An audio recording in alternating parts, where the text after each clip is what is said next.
Les Korovaï étonnent le monde non pas parce qu'ils vivent au cœur de la jungle de Nouvelle-Guinée, mais parce qu'ils semblent presque refuser de poser leur vie sur le sol. Pendant des milliers d'années, toute la tribu a construit des maisons atteignant 50 mètres de hauteur dans les cimes des arbres sans utiliser un seul clou ni équipement de protection. Dans leur monde, les dents de chien sont utilisées comme monnaie d'échange pour les biens. Et ce qui terrifie toute la tribu n'est jamais le crocodile ou le serpent venimeux, mais les esprits maléfiques capables de se déguiser en proches pour nuire à la tribu. Et en vivant isolés du reste du monde pendant des milliers d'années, ils ont longtemps cru qu'ils étaient les seules créatures existant sur la planète. Qu'est-ce qui a poussé toute une tribu à choisir une vie suspendue dans les airs plutôt que sur un sol plat ? Quel mystère terrifiant et quelle sagesse de survie ont permis à cette tribu de subsister jusqu'à aujourd'hui ? La réponse vous étonnera dans un instant. Numéro 1. La situation géographique et l'environnement extrêmement dangereux. Pour comprendre pourquoi les Korovaï choisissent de vivre dans les arbres, il faut d'abord se rendre en Nouvelle-Guinée, une île située au sud-ouest du Pacifique.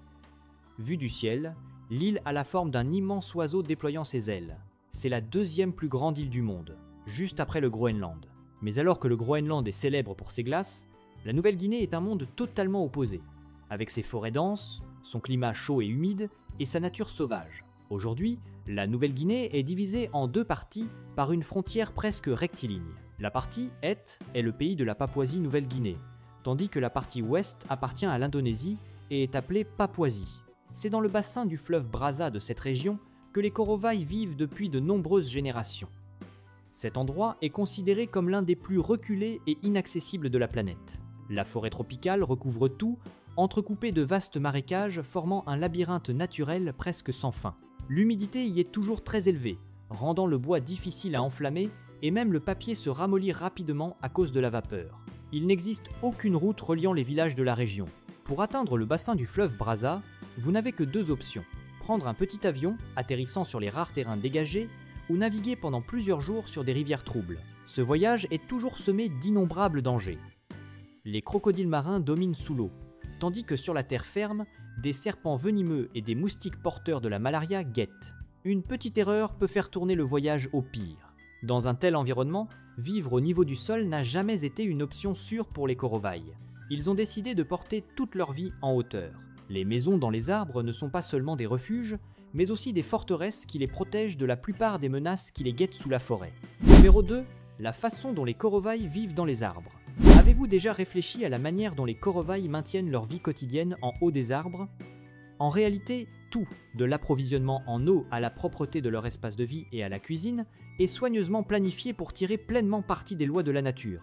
Les Korovaï utilisent des segments de bambou creux pour collecter l'eau de pluie ou pour remonter de l'eau douce des rivières en contrebas. L'épaisse couche de bambou agit comme un filtre naturel, empêchant l'eau de prendre une odeur désagréable après plusieurs jours. Grâce à leur altitude, ils placent les réservoirs en hauteur, permettant à l'eau de s'écouler automatiquement dans toute la maison avec une pression très forte, sans avoir besoin de pompes artificielles. Le processus d'hygiène personnelle et de gestion des déchets quotidiens utilise également le principe de la gravité.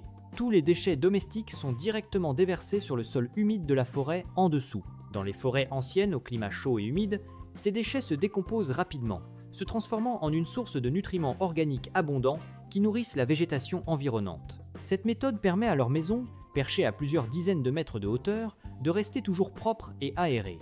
Cependant, le danger le plus redoutable est l'incendie. Maintenir un feu à 45 mètres de hauteur semble très risqué, mais ils ont inventé un mécanisme de protection extrêmement efficace. Ils placent le feu sur une couche de boue et d'argile compactée, soutenue par une structure en vannerie. Cette structure est précisément positionnée sur une ouverture creusée dans le sol. En cas d'incendie incontrôlable, il leur suffit de frapper vigoureusement la structure en vannerie. Immédiatement, tout le foyer en flammes tombe dans le marécage en dessous, protégeant ainsi toute la famille en un instant. Bien que de loin, les maisons des Korovaï semblent assez spacieuses. L'espace intérieur est en réalité relativement restreint. Toute la famille doit vivre ensemble dans un espace de seulement 10 à 15 mètres carrés. Pour maintenir une vie harmonieuse, ils divisent la maison en zones distinctes pour les hommes et les femmes. Cette convention est si stricte que l'escalier menant à la maison est également divisé en deux chemins séparés. Cette organisation les aide à limiter les conflits et à préserver leur intimité. Numéro 3. L'architecture des maisons des Korovaï. En général, les maisons de la tribu Korovaï se situent à une hauteur variant de 10 à 30 mètres au-dessus du sol de la forêt. Cependant, il existe des constructions particulièrement remarquables qui s'élèvent jusqu'à 50 mètres, ce qui équivaut à la hauteur d'un immeuble moderne de 15 étages.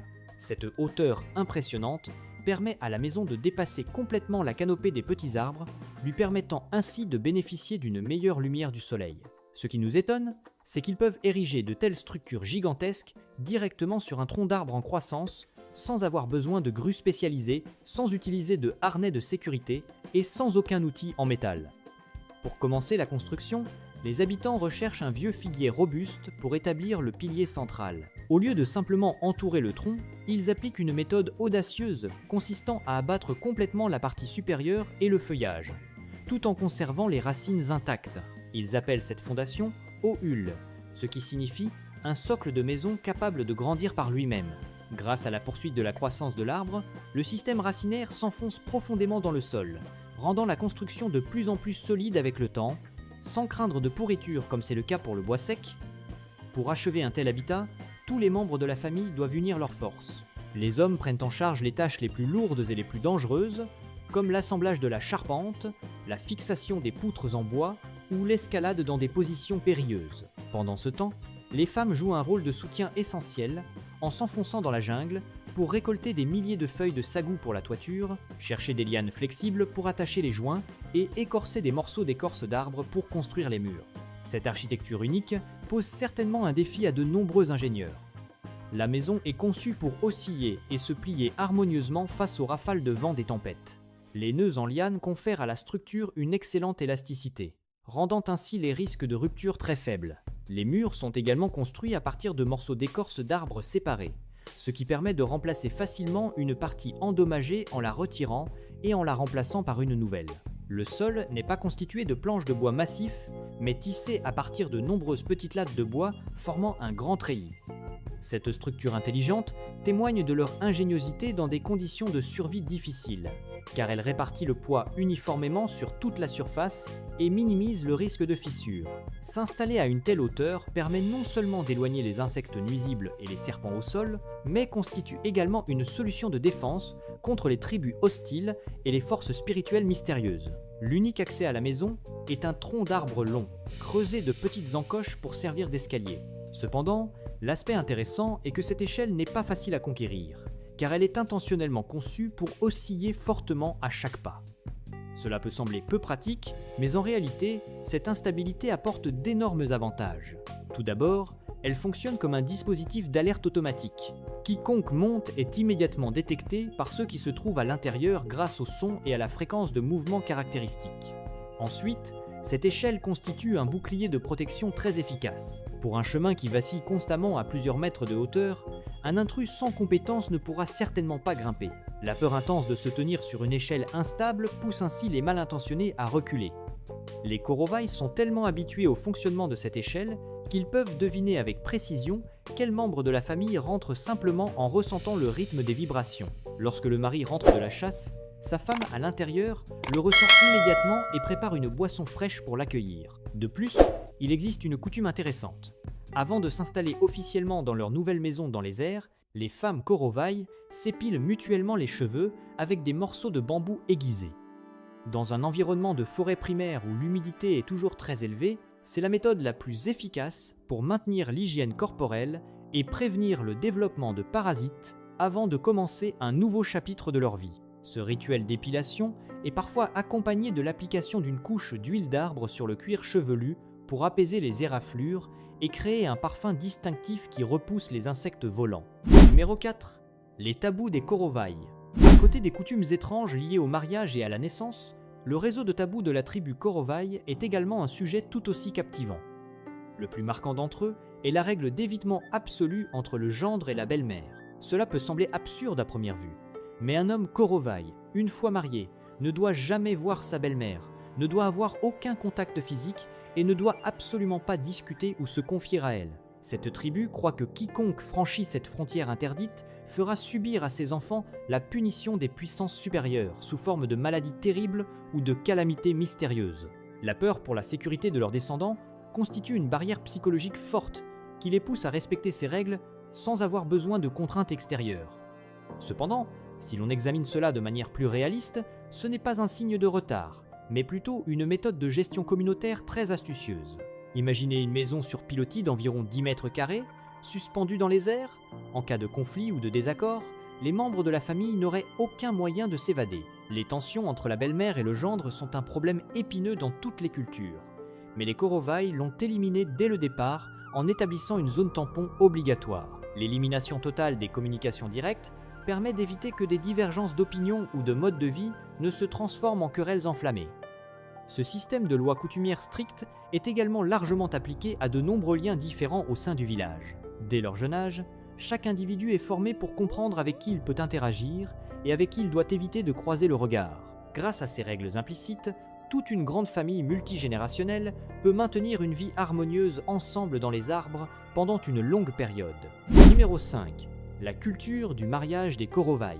Lorsque vous pénétrez dans l'espace de vie des femmes ici, la première chose qui frappe est l'apparence primitive des femmes Korovai. Elles ont l'habitude de laisser leur partie supérieure du corps à découvert, ne se couvrant que de jupes courtes tissées à partir d'herbes sèches ou de feuilles de la forêt. Sur leur peau se dessine un réseau complexe de motifs tatoués, résultat d'un processus de beauté extrêmement rigoureux où elles utilisent des épines de forêt acérées pour percer profondément leur chair, puis frottent de la poudre de charbon pour créer des couleurs. Ces tatouages géométriques sont généralement concentrés sur la poitrine et les bras, symbolisant le statut social ainsi que la capacité de résistance de la femme. Dans cette communauté, les jeunes filles entrent souvent dans la vie maritale très tôt. Dès qu'elles atteignent la puberté, c'est à dire juste après l'apparition de leurs premières règles. En revanche, les hommes se marient généralement beaucoup plus tard, souvent après 20 ans. La raison en est que pour pouvoir ramener une épouse chez eux, les hommes Korovai doivent accumuler une grande richesse à offrir en dot, comprenant des sangliers, des coquillages précieux et surtout des dents de chien qui constituent la monnaie la plus précieuse de leur vie. Pour obtenir un collier fait de précieuses dents de chien, un homme doit parfois passer de nombreuses années à chasser ou à échanger avec des tribus voisines. De plus, un fait peu connu est que le fait qu'un homme épouse plusieurs femmes est très courant ici. Mais cela n'a pas la connotation négative que nous, occidentaux, pouvons lui attribuer. La polygamie dans cette tribu est en réalité une stratégie visant à minimiser les risques de la vie. Dans un environnement où la vie peut être menacée à tout moment par un paludisme ou une morsure de serpent venimeux, avoir plusieurs épouses fonctionne comme un système de soutien mutuel. Si l'une des épouses venait à décéder, les autres prendraient en charge la responsabilité d'élever les enfants et de maintenir le bon fonctionnement du foyer. De plus, la préparation de la farine de sagou, qui est la principale source de nourriture ici, nécessite une main-d'œuvre considérable et implique la participation de nombreuses personnes.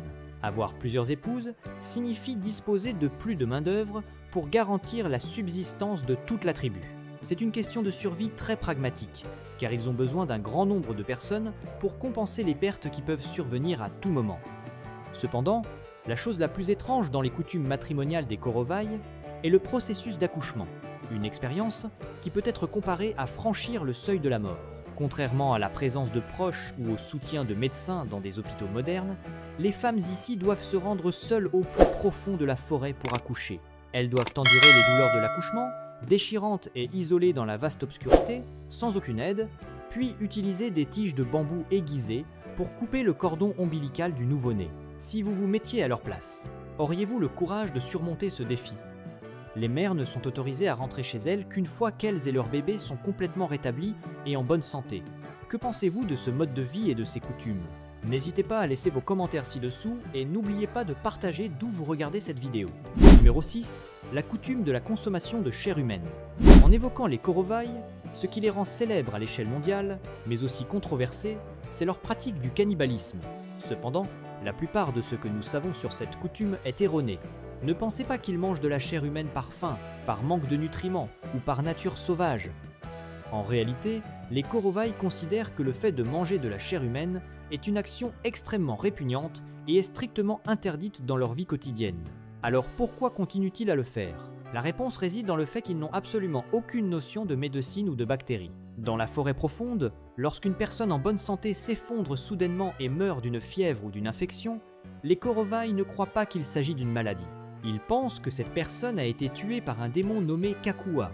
Selon leurs croyances, ce démon n'a pas de forme fixe. Il s'introduit dans le corps d'un homme vivant, souvent une personne très proche de la victime, puis utilise sa magie pour manger les organes de cette personne de l'intérieur. Avant de rendre son dernier souffle, la personne sur le point de mourir s'efforce d'appeler le nom de celui qu'elle croit être le démon caché. À ce moment-là, la tribu exécute une sentence de mort. Il capture la personne désignée et la mange. Il croit que seule la consommation complète de la chair de celui qui est possédé peut réellement détruire le démon Kakwa et l'empêcher de nuire à d'autres. C'est pourquoi ceux qui participent à cette pratique ne ressentent ni culpabilité ni regret.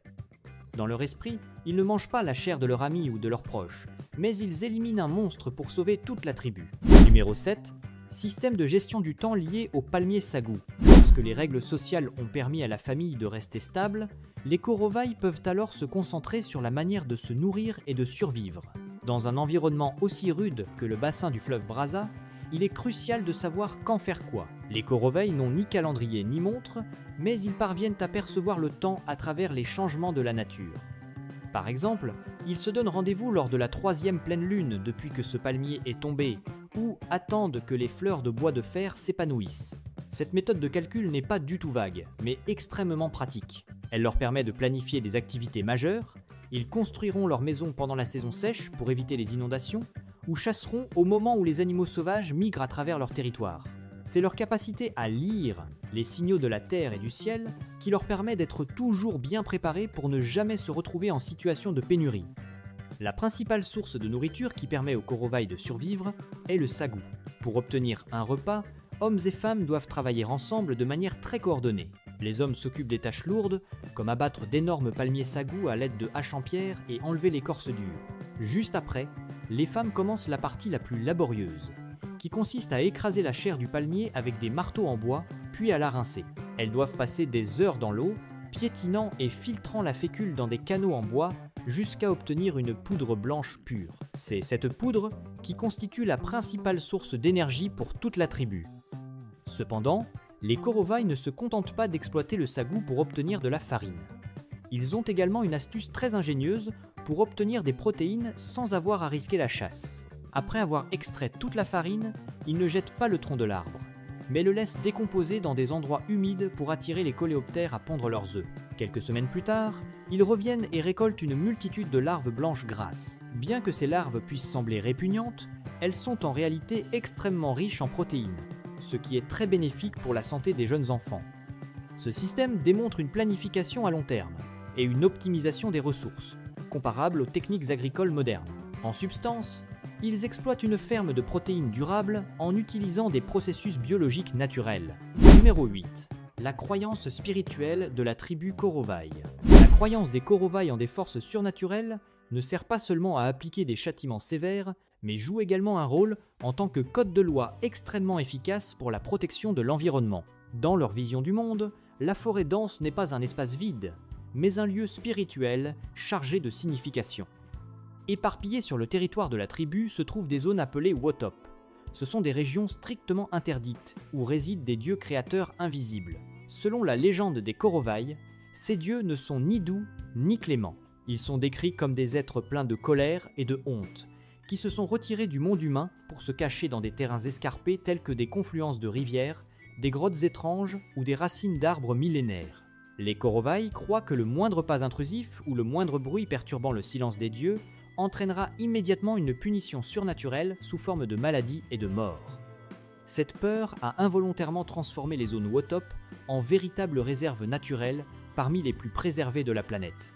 Là-bas, aucun arbre n'est abattu, aucun animal n'est chassé, et l'écosystème est maintenu intact depuis des milliers d'années. Mais ce qui est le plus intéressant, c'est la manière dont ils gèrent ces terres. Si un étranger pénètre dans une zone Wotop, la punition divine ne tombe pas seulement sur l'intrus, mais le propriétaire local doit également en subir les conséquences. Cette règle absurde crée une motivation très forte pour protéger la forêt. Pour préserver leur vie et celle de leur famille, les propriétaires Korovai doivent constamment patrouiller les frontières, empêchant quiconque d'approcher de leur espace spirituel. On peut dire que les Korovai n'ont pas besoin de gardes forestiers ni de règlements complexes. Ils protègent la biodiversité de la Nouvelle-Guinée par les chaînes invisibles de la foi et de la peur. Numéro 9. La relation des Korovai avec l'environnement. Non seulement ils protègent les terres interdites par leur foi spirituelle, mais le mode de vie quotidien des Korovai témoigne également d'une vision extrêmement durable. Ils ne restent jamais au même endroit jusqu'à épuisement des ressources. En général, une famille ne vit dans sa maison dans les arbres que pendant quelques années. Lorsqu'ils constatent que la faune se raréfie ou que les palmiers sagots de la région ne sont plus nombreux, ils choisissent de quitter cette maison pour se déplacer vers une nouvelle zone dans le territoire de leur clan. L'abandon de l'ancienne maison permet en réalité à la forêt de prendre le temps de se reposer et de se régénérer. Alors que nous appelons cela un système de rotation agricole, les Korovaï, bien qu'ils ne le définissent pas, l'ont pratiqué instinctivement depuis des milliers d'années. Grâce à cela, leur environnement de vie n'est jamais exploité au point d'être épuisé. Leur sagesse réside également dans une connaissance écologique extrêmement fine. Les Korovaï connaissent la forêt comme leur poche. Ils savent exactement à quelle saison tel ou tel arbre portera des fruits, ou quand les troupeaux d'animaux migreront à travers leur territoire. Toutes les activités de chasse ou de cueillette sont soigneusement planifiées pour profiter des moments où la nature est la plus généreuse et éviter les périodes de rareté. Ils ne prennent pas tout ce que la forêt offre, mais seulement ce qu'il faut pour subsister, laissant toujours une part pour que la forêt puisse continuer à se reproduire. En observant leur mode de vie, nous devons reconnaître que les Korovaï sont l'un des exemples les plus réussis de prospérité sans détruire la nature. Ils ont prouvé au monde entier que l'humanité peut vivre de manière abondante et sécurisée sans avoir à sacrifier l'environnement. Numéro 10. La relation avec le monde moderne. Cependant, depuis les années 1990, la vie suspendue dans les arbres des Korovaï a commencé à faire face à un grand défi lorsque le gouvernement indonésien a exercé des pressions pour qu'ils abandonnent leurs maisons dans les arbres et vivent de manière concentrée dans des villages au bord de la rivière pour une gestion plus facile. Cependant, au lieu d'accepter, ils ont choisi une manière extrêmement intelligente de préserver leur identité tribale. Concrètement, chaque fois qu'ils entendent parler de la visite de fonctionnaires gouvernementaux ou de touristes, des centaines de Korovaï enlèvent immédiatement leurs t-shirts et shorts quotidiens pour revêtir leurs vêtements traditionnels avec des jupes en herbe, des os d'animaux et des dents de chien. Ils organisent des réceptions élaborées, présentant une vie primitive et pauvre juste devant les yeux des visiteurs du monde moderne. L'objectif de cette mise en scène est de jouer sur la psychologie, amenant les fonctionnaires à se sentir coupables et à être contraints de débloquer des budgets d'aide ou des fonds de développement pour les villages. Mais ce qui est intéressant, c'est que les Korovaï ne sont en réalité pas du tout intéressés par des projets de construction de routes ou de maisons solides. Ce qu'ils désirent vraiment, ce sont des salaires provenant de leur travail pour ces projets de construction. Avec de l'argent en main, ils achètent immédiatement des biens modernes qui ne se trouvent pas dans la forêt, comme du riz, des nouilles instantanées, des cigarettes, du sucre et du sel. En d'autres termes, les Korovaï ne subissent pas une modernisation forcée, mais ils achètent activement la modernisation selon leurs propres conditions et besoins. Ce que nous venons de découvrir renverse complètement les préjugés sur une tribu arrière ou primitif. La capacité fondamentale des Korovaï réside dans leur aptitude à vivre entre deux mondes. Ils préservent l'identité unique de leurs ancêtres tout en sachant comment utiliser harmonieusement les systèmes politiques et économiques modernes pour assurer leur survie. Ils prouvent que les gens n'ont pas besoin d'être figés dans le passé pour conserver leurs traditions, mais qu'il est essentiel de savoir s'adapter et innover pour ne pas être submergé par le flot du temps. Quel aspect de la vie des Korovaï vous a le plus surpris ? Partagez vos réflexions dans les commentaires et n'oubliez pas de nous suggérer d'autres tribus ou civilisations uniques que vous aimeriez explorer ensuite. Votre soutien est notre plus grande motivation pour continuer ces voyages. Si vous avez trouvé la vidéo d'aujourd'hui intéressante, n'hésitez pas à aimer, à vous abonner à la chaîne et à activer la cloche de notification pour ne pas manquer les dernières histoires. Merci beaucoup d'avoir pris le temps de nous accompagner. Nous vous souhaitons santé et paix et à très bientôt dans nos prochaines vidéos.